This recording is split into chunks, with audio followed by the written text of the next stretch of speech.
Welcome back, lads. It's episode number 12 of our FC 26 career mode here with Bolton Wanderers. We had a couple of weeks to go and I believe 3 games until the end of the January transfer window, and currently sitting second in the championship table. We have to make some signings. We're quite short right now in terms of the numbers in the squad, and we need to bring in one, maybe two players to give us that little bit of a boost until the end of the season. And we've let go a few players already in January. 4 of them, I believe. Lewis Temple, that is. He's gone out on loan. You've got the likes of Leo Perkins also gone out on loan as well. And then the likes of Rodriguez and David Harrington, our third choice goalkeeper. They've all left on permanent deals, bringing just under £1.3 million. I don't think the board have given us all of that budget, which is a shame.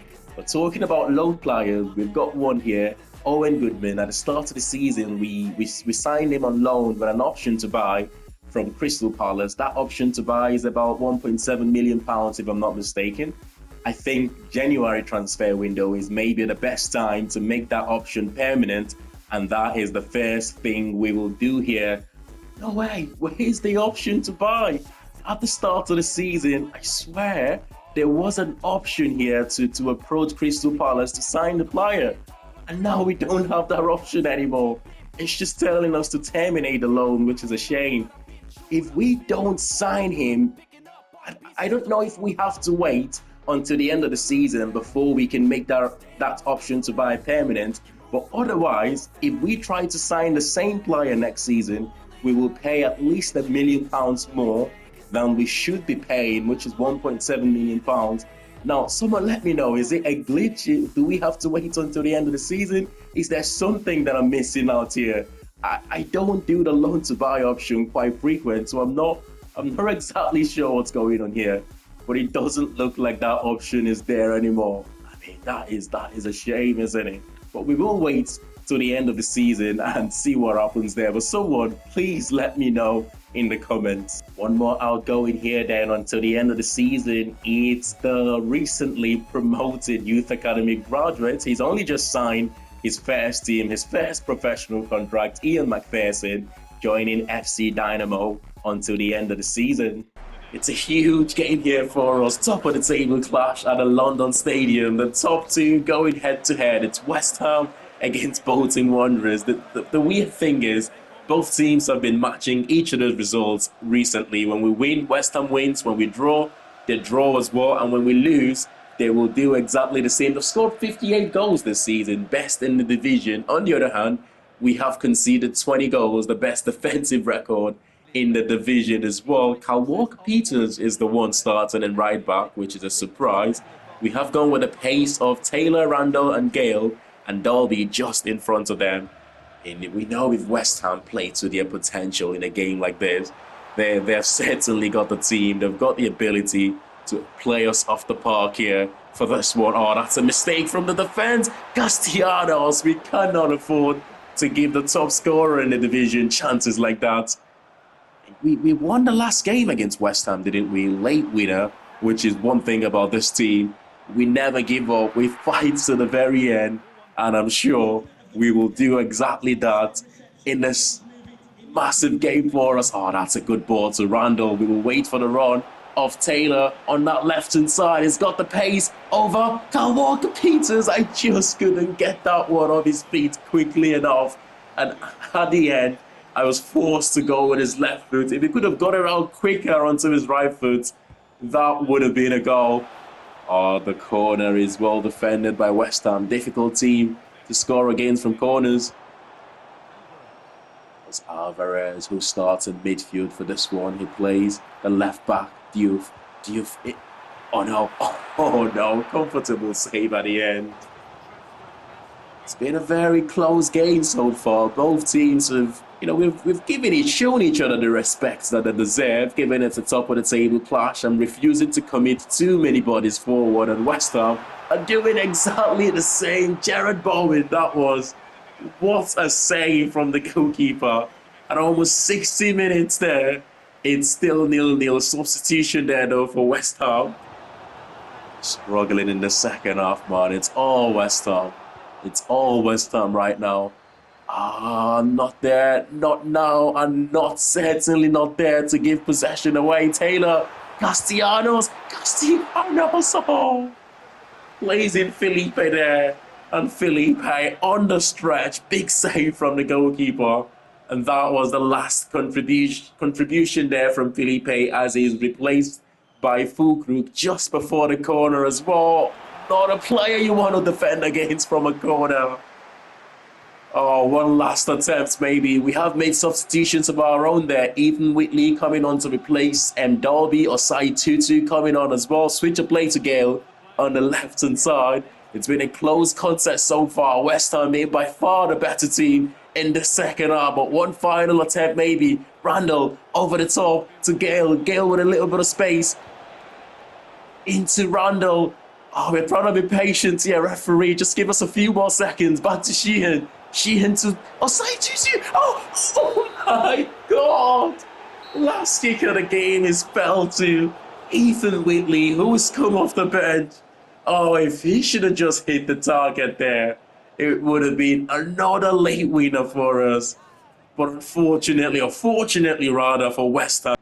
And on the back of a decent point at the London Stadium, we're back in front of the home fans here at the Toughsheet Community Stadium against a Portsmouth side that are in the bottom four right now.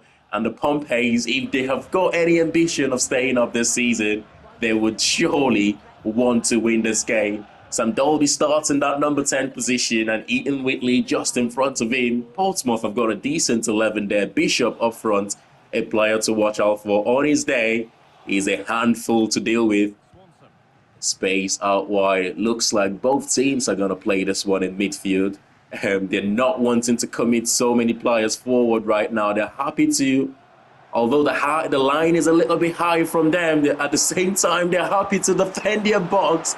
But we carved through that defense on our first attempt here. Good save on the near post from the goalkeeper. Maybe Whitley could have done a bit better there. Oh, John Johnston is crushed the header on the crossbar. And who is there? Our fox in the box to top it out. It's Sam Dolby, and 16 minutes into the game, we take the 1-0 advantage. Still a lot to play for here. Still a lot to play for. I'm sure Portsmouth are going to come out now. This is not a game they want to lose, given their position in the league table right now. But it's 17th of the season. We're having so much time on the ball in and around our own half right now, but we found it difficult to get it into the Portsmouth half too often, but we managed to do it there. Space again from Dolby. He's just so good in finding those pockets of space in and around the box though. Played in that number 10 position and still scoring goals. I mean, what can we say? We've said everything about him. He's just excellent. It's a shame for a player like Dolby. He's 27 years of age. Hopefully dynamic potential might kick in soon. That's his last contribution of the game as well. But the sort of performances we've had from him this season, he should have improved a little bit more. He's only increased from 67 to 68 overall, which is a little bit of a shame. Hopefully we can get him close to 70 before the start of next season, because he deserves it, really. One last attempt here from Portsmouth. Even if they get a goal, it might just be a consolidation one from them. It's the far post. It's Keshi Anderson. The touch good, and top corner there. Oh, what a finish. Stoppage time. We should have defended that one well, but you want to see goals like this, to be honest. Look at that. The composure to find the top right and corner there. It's still going to be a defeat for them. I'm confident about that. But what a finish from the wide man, Keshi Anderson. It's a 2-1 victory. A bit disappointed that we haven't been able to keep the clean sheet. But at the same time, to be honest, they deserve to score a goal. We played well in the first half, started the second half quite well, got the second. But after we got the second, we went into cruise control basically, and allowed Portsmouth to get into the game a little bit more there. You know, I wish there was a feature on the game where you can go and sit down with the board at this stage of the season and say to them, look, at the start of the season, the objective was to avoid relegation. But right now, we're doing so much better than that. Any chance you can increase our transfer budget so it helps us bring in 2, 3 players for that final push in this second half of the season. I wish there was a feature like that, honestly, but there isn't, which means we have to manage what we have. Right now, we've got just over £4.4 million. We want to try and make the Goodman signing at the end of the season for £1.7 million. Factoring his wages to that, we probably have about £2.5 million to spend, and to bring in 1 or 2 players. We have to be creative, which it's a shame, but it's a test of managing a team in the lower divisions like this, where you don't have too much money to spend in the transfer windows. We've got a few options here.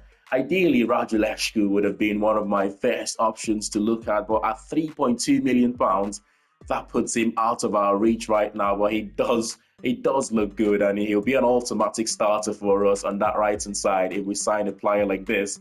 On the other hand, we've got the likes of Nicholas Odegaard, the Norwegian, who, one of those players, fantastic physical attributes. It looks like he could pretty much give you cover in most positions if you bring in a player like this. And at £2.3 million, a little bit of a better value for money there. You've got George Airfey, who we still don't have his final scout report, but this will probably be a loan option. But then again, is it realistic to loan players from West Ham, a team that you're fighting against right now, to finish in the top 6? Humphreys, I wouldn't mind going for, but would Ipswich Town want to loan out probably a key player for them at this stage of the season? Nope, I don't think so. You've got Bungard, who is a striker, it says, but again, with his physical, technical, and mental attributes, I think he will probably be better out wide, or maybe in that number 10 position. But price-wise, it puts him out of our price reach at £3.1 million. We've got free agent Sam Bell, who we could consider. He doesn't look too bad. He's been a player that has been in my shortlist for a while now. Sam Bell, the former Bristol City man, now a free agent. Other positions that we're looking at, left back, we have got Alese, who one of those left backs that can also play as a centre back, and at 6'3" is probably better as a centre back. Wages though is a little bit of a high one, and I don't think Sunderland would agree to loan, but let's see.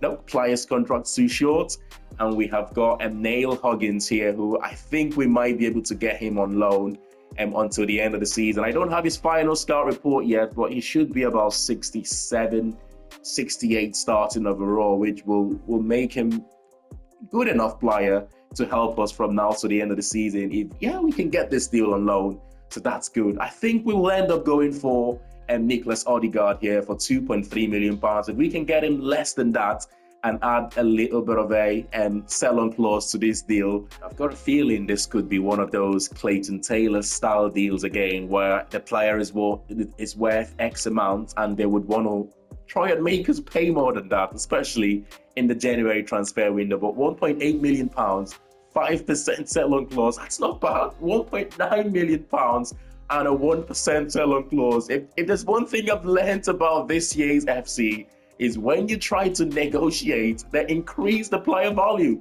immediately and it wouldn't go down again. So the last thing I'm going to do there is to try and be smart with that deal. I'll pay the £1.9 million and I'm happy to give him a 5% sell-on, give them a 5% sell-on clause there. A lot less than I thought we would have paid, but we will sort out the contract for him. It shouldn't be much in wages. So we are offering the player a contract package here of 4 years deal, important squad roles, 7.5k in wages, more than tripling his wages there. We've got to factor in the cost of living in England, of course, in the UK.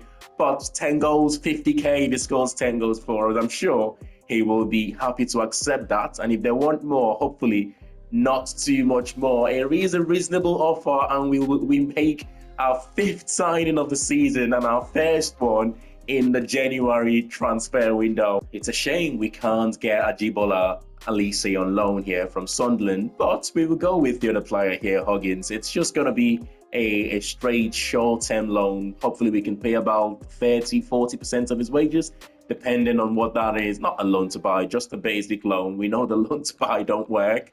But short-term loan, in terms of wages, let's make that split.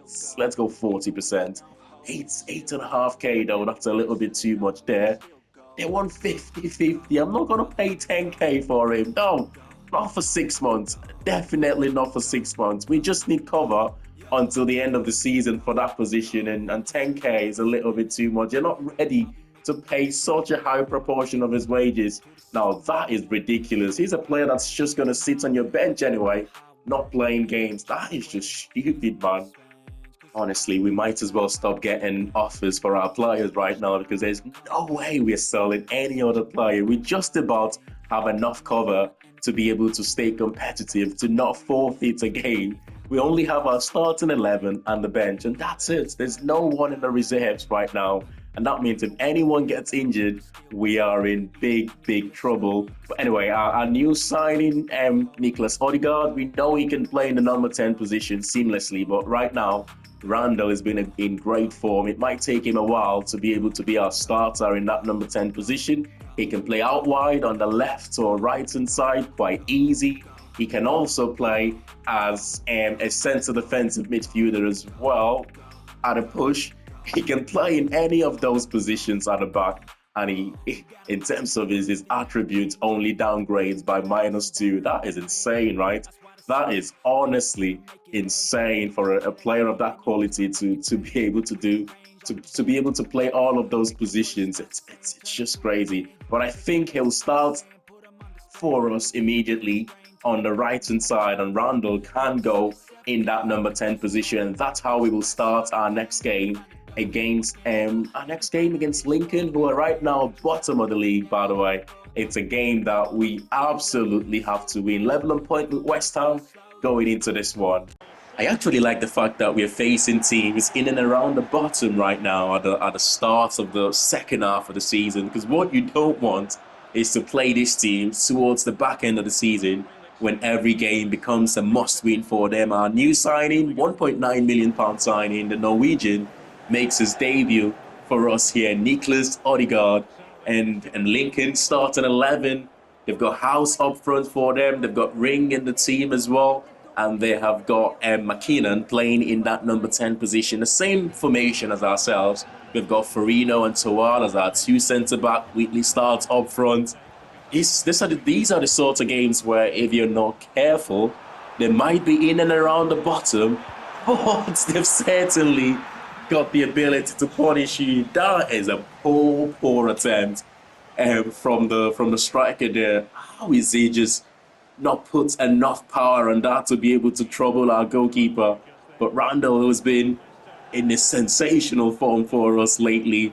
I mean, because of his form, our new signing Odegaard, who is more of a midfielder, centre attacking midfielder, is playing from out wide in this game. But yeah, he's been really good, hasn't he?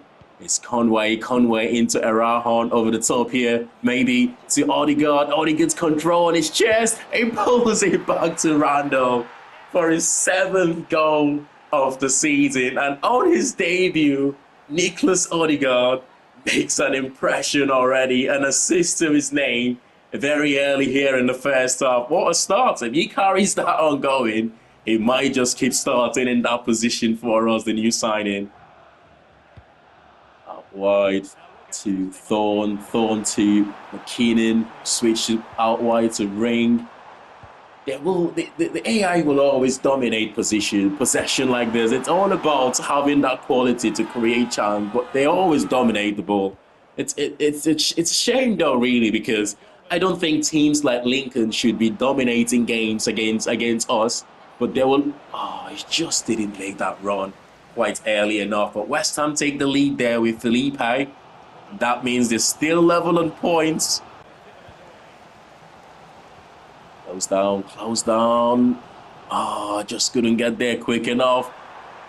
Yeah, take one for the team there, Conway. That is what you describe as a professional foul. It's a yellow card to his name there, Max Conwell, but you have to take that one for the team. Otherwise, the attacking player was away there. And, you know, when you give them chances, if you give them chances like that, who knows what would happen on the other end. But it's safer for them to take a free kick from that distance as opposed to letting the attacking player get away from Conway then, but off target. We've been the better team since we scored that goal. We started the game like we were going to score 2-3 goals in this game, but so far, if anyone is going to get the next goal, it's looking like Lincoln at the moment. Big save from... There's McKeenan. McKeenan on the slide to ring back to the left back. I mean, what can I say? They've been in the second half by far the better team, but nothing to show for it as we managed to hold on to the 1-0 advantage to get all 3 points here.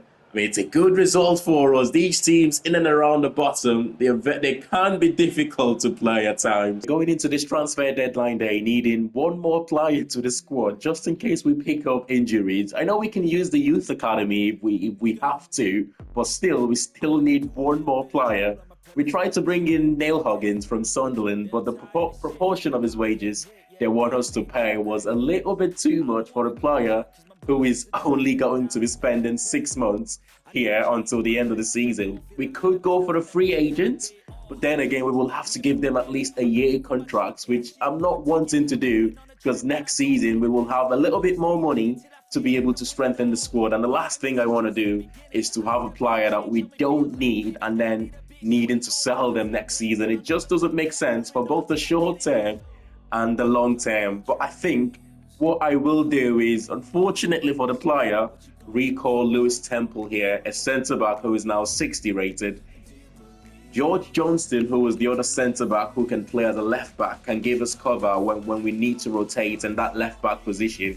He can go out there and play as a left-back, and we have Temple as one more centre-back. That, in my opinion, is the best option right now. Unfortunately for us, we will, and for the players, well, I think he might be enjoying that loan move over there in Poland, but we will recall him until the end of the season, and we will make a decision then. I hope I haven't got the player, I haven't put the player in an unhappy position, but we really have to do that. It'll have to be one of those deadline days where we just sit around and see how other clubs are doing in terms of bringing in players and selling players. And Ruben Dias there going to Real Madrid for £72 million, and Moussa Diaby going to Real Sociedad for £68 million. Now Grimaldo joins Arsenal for £52 million. Good signing there for Tottenham. Matty Cash, now 29 years of age, joining Spurs for over £20 million. Loan move for Mosquera to Real Osasuna, that is the Spanish side. Amijon coming back from, I'm going to Venezia from Atalanta to end the January transfer window. It's a shame that we didn't have the cash to do what we wanted to do or what we needed to do. But you know what? We can settle with the team that we have right now until the end of the season. We're still level on point with West Ham, the top two. Sheffield United must have lost their game because it's now 5 points separating the top two, and third place, Sheffield United. Burnley, Swansea, Stoke City completing the rest of the top 6. Leicester City in the top 10. But bottom 3, you've still got Lincoln, Cardiff, Queen's Park Rangers. Looks like they've now dropped. I think Charlton Athletic was the one in the bottom 3 before, but I'm not too sure. But you've got Portsmouth, Watford playing around, flirting around with those relegation places right now. Middlesbrough are still having a poor season. But smash a like on the video if you have enjoyed this one. And of course, subscribe to the channel if you're new to it. And I will see you all in the next one. Thanks for watching. Bye for now.